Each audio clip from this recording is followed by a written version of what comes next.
Sir, इस budget को सरकार ने मिडिल क्लास का बजट कहकर बताया और कहा कि ये मिडिल क्लास की सारी समस्याओं का हल है इस बजट में। तो सबसे पहले सर मैं मिडिल क्लास की चर्चा करना चाहूँगा, उसके बाद अपने भाषण के अन्य भागों पे जाता जाऊँगा। सर, पहली बात तो यह है कि सरकारें मिडिल क्लास को एक आत्मा रहित कंकाल समझती हैं जिसकी हड्डियों पे चढ़ के $5 ट्रिलियन इकोनॉमी बनाना चाहती हैं। सर, इस देश का मिडिल क्लास कमर तोड़ मेहनत करता है, लेकिन इस मेहनत के बावजूद मिडिल क्लास गरीब हो रहा है, अमीर नहीं हो रहा। गरीबों के लिए तो अक्सर सब्सिडीज और स्कीम्स लाई जाती हैं जो कि लानी भी चाहिए। अमीरों के लिए production linked incentives, rebate, tax incentives, न जाने क्या क्या लाया जाता है, लेकिन इस देश के मिडिल क्लास को कुछ हासिल नहीं होता। ऐसा लगता है कि सरकारें समझती हैं कि देश के मिडिल क्लास के ना सपने हैं ना अरमान है, लेकिन वो सोने का अंडा देने वाली वो मुर्गी है जिसकी गर्दन जब चाहे मरोड़ के टैक्स वसूल लिया जाए। इसी के चलते सर मैं कहना चाहता हूं कि इस देश में मांग यानी कि डिमांड इसलिए गिर रही है क्योंकि इस देश का मिडिल क्लास सिकुड़ रहा है। तमाम आंकड़े एफएमसीजी सेक्टर से लेके गाड़ी बेचने वाले कंपनियों की सेल्स के आप उठाकर देखेंगे तो वो आपको यही बताएंगे कि इस देश का मिडिल क्लास खर्च नहीं कर रहा, और खर्च इसलिए नहीं कर रहा क्योंकि उसकी जेब में आमदनी ही नहीं है। मिडिल क्लास खाली सेंसस के लिए नहीं है सर, उसके भी अपने अरमान हैं, उसके अपने सपने हैं। 1989 में यूनाइटेड स्टेट्स ऑफ अमेरिका में एक पिक्चर बनी थी जिसका नाम था Honey I shrunk the kids. मुझे लगता है भारत देश में वर्ष 2025 में पिक्चर बननी चाहिए, honey I shrunk India's middle class. Sir, मैं आपको साफ तौर पे बताना चाहता हूं कि मिडिल क्लास टैक्स उससे वसूला जाता है जैसे उससे किसी अधिकार से हम टैक्स ले रहे हैं और सुविधा उसको एहसान मुताबिक दी जाती है। सर, नेस्ले इंडिया के अभी आंकड़े आए जो इस देश की सबसे बड़ी एफएमसीजी कंपनियों में आता है। उस आंकड़ों में यह पता लगा कि 8 वित्तीय वर्षों में इस वर्ष सबसे कम ग्रोथ उन्होंने दर्ज कराई है। और जब नेस्ले इंडिया के चेयरमैन से यह बात पूछी गई कि क्यों आप अपनी लोएस्ट ग्रोथ पर आ गए, तो नेस्ले इंडिया के चेयरमैन ने कहा कि भारत का मिडिल क्लास खरीद नहीं रहा, भारत का मिडिल क्लास सिकुड़ रहा है। मैं महंगी गाड़ी और महंगे मकानों की बात नहीं कर रहा सर, लेकिन सस्ती गाड़ी और सस्ते मकान जो मिडिल क्लास खरीदता है उनकी डिमांड घटती जा रही है, उसकी प्रोडक्शन घटती जा रही है, जिसका सीधा इंपैक्ट हमारी इकोनॉमी पर है। काफी चर्चा हुई सर सरकार द्वारा कि हम मिडिल क्लास के लिए 12 लाख की टैक्स रियायत लेकर आए। मैं सर बतौर चार्टर्ड अकाउंटेंट ये बताना चाहता हूं कि ना ही ये टैक्स एग्जेम्पशन है, ना ही ये टैक्स डिडक्शन है, ये एकमात्र टैक्स रिबेट है। इस रिबेट का स्वागत हम सब करते हैं, हम सबको खुशी हुई, लेकिन मैं आपको इन तीनों में फर्क बताना चाहता हूं और ये दिखाना चाहता हूं कि कैसे चोर दरवाजे से इंडियन मिडिल क्लास से अभी भी इनकम टैक्स वसूला जा रहा है। पहली चीज सर, ये इनकम टैक्स एग्जेम्पशन नहीं है।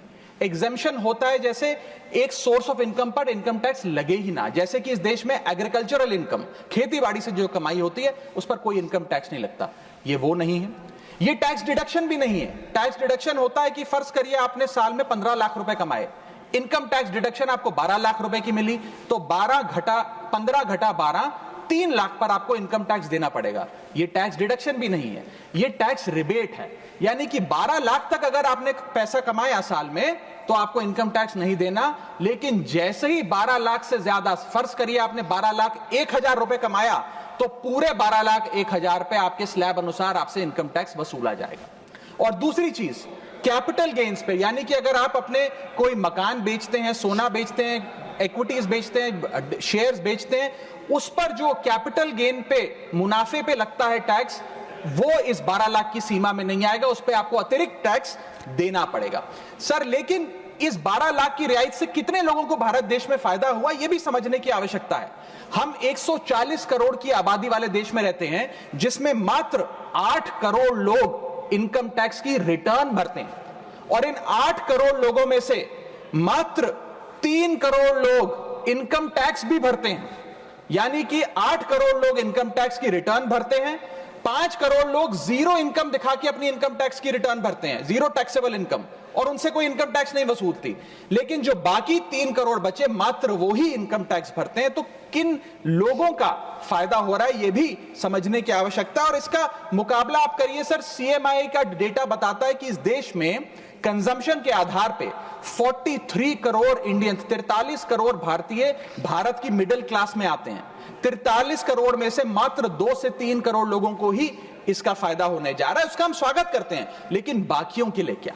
वित्त मंत्री जी ने यह फैसला जब सुनाया तो कहा कि इससे भारत की कंजम्पशन बढ़ेगी, खपत बढ़ेगी और इकोनॉमी का चक्का, इकोनॉमी का पहिया चलने लग जाएगा। मैं आपको बताना चाहता हूं और इस सदन में भविष्यवाणी करता हूं सर कि इस टैक्स रियायत से इस देश की कंजम्पशन नहीं बढ़ने वाली। अगर आप वास्तव में इस देश की खपत यानी कि कंजम्पशन बढ़ाना चाहते हैं तो आपको इनकम टैक्स के साथ साथ जीएसटी नाम का टैक्स कम करना पड़ेगा, क्योंकि जीएसटी वो टैक्स है जो इस देश का अमीर से अमीर आदमी और गरीब से गरीब आदमी भी देता है। जब गरीब आदमी अपने घर में चूल्हा जलाने के लिए माचिस खरीदता है तो उस पर भी जीएसटी देता है, और अमीर आदमी जब सफर करने के लिए मर्सिडीज और बीएमडब्ल्यू खरीदता है उस पर भी जीएसटी देता है। जीएसटी वो लोग भी देते हैं जो इनकम टैक्स नहीं भरते, जीएसटी वो लोग भी देते हैं जिनको सरकार, उन 80 करोड़ भारतीयों को जिनको फ्री राशन देती है, जीएसटी उनसे भी वसूला जाता है। तो सही मायने में अगर आप भारत में खपत यानी कि कंजम्पशन को बढ़ाना चाहते हैं, इकोनॉमी रिवाइव करना चाहते हैं, तो आपको जीएसटी कम करना पड़ेगा और जीएसटी स्ट्रीमलाइन करना पड़ेगा। सर, मिडिल क्लास इस देश का सबसे देशभक्त क्लास है जो सबसे ज्यादा टैक्स देता है। और सर, जब नौकरी से लौटता हुआ साधारण पैंट शर्ट पहने मिडिल क्लास का आदमी मेट्रो की लाइन में खड़ा होता है तो उसे यह चिंता नहीं होती कि घर जाकर कौन सी पिक्चर देखूंगा या कौन सा पकवान खाऊंगा। उसे यह चिंता होती है कि मैं अगले हफ्ते अपने बच्चों की फीस कैसे भरूंगा, बाबूजी का ऑपरेशन कैसे कराऊंगा, या बड़े साल नौकरी कर ली, अब एक स्कूटी खरीद लेता हूं, लेकिन जब बाजार जाता है तो पता लगता है वो स्कूटी जो 4 लाख की जो 40,000 की मिलती थी वो अब 1 लाख रुपए की मिलने लगी, या वो ऑल्टो गाड़ी जो 3-3.5 लाख की मिलती थी अब 10 लाख रुपए की मिलने लगी। ये सच्चाई है सर, और इसलिए है क्योंकि सर सैलरी बढ़ती नहीं, बचत होती नहीं, सिर्फ और सिर्फ महंगाई बढ़ती है। और सर, मैं ये भी आपको बताना चाहूंगा, रिपोर्ट्स बताती है, इकोनॉमिक सर्वे ऑफ इंडिया बताता है कि सैलरी औसतन मात्र 3% बढ़ी है पिछले वित्तीय वर्ष में, जबकि food inflation 10%, health care inflation 15% और कंज्यूमर प्राइस इन्फ्लेशन और न जाने कितनी इन्फ्लेशन तो इनसे कहीं ज्यादा ऊपर आंकड़ों पर आज मंडरा रही है, लेकिन उसके मुकाबले सैलरी मात्र 3% बढ़ी है। सर, देश का मिडिल क्लास एक बहुत बड़े डेट ट्रैप में भी फंसने जा रहा है। मैं ये भी भविष्यवाणी आज करना चाहूंगा, क्योंकि भारत का household debt to GDP ratio आज 40% पे खड़ा हो गया। सरल भाषा में बताऊं तो भारत के मिडिल क्लास परिवार आज रोजमर्रा के जीवन के लिए, अपने डेली एक्सपेंसेस के लिए लोन लेने पर मजबूर हो गए हैं, चाहे वो पर्सनल लोन हो, चाहे वो क्रेडिट कार्ड के जरिए हो, या चाहे वो अन्य प्रकार से फाइनेंशियल इंस्टीट्यूशन से ब्याज पर पैसा लेना हो। यानी कि जो सैलरी 1 तारीख को आती है वो पहले ही आपके रोजमर्रा के जीवन में जो आपने खर्चा करने के लिए ब्याज पर पैसा लिया हुआ है उसके भुगतान में लग जाती है, और इंडिया का मिडिल क्लास एक डेट ट्रैप में फंसता जा रहा है। ये लोन कोई मकान बनाने के लिए या दफ्तर खरीदने के लिए या एसेट क्रिएशन के लिए नहीं है, ये day to day expenses meet करने के लिए, जो भारत के मिडिल क्लास को एक डेट ट्रैप में खड़ा करता जा रहा है। सर, सैलरी तो 7 तारीख को आती है महीने की, लेकिन 1 तारीख को मकान मालिक आ जाता है दरवाजे पे दरवाजा खटखटाने की किराया दो, और सारी उम्र काम करने के बाद एक मिडिल क्लास का आदमी सोचता है कि अंत में रिटायरमेंट के समय एक छोटा सा अपना मकान, जमीन खरीद के मकान बनाऊंगा।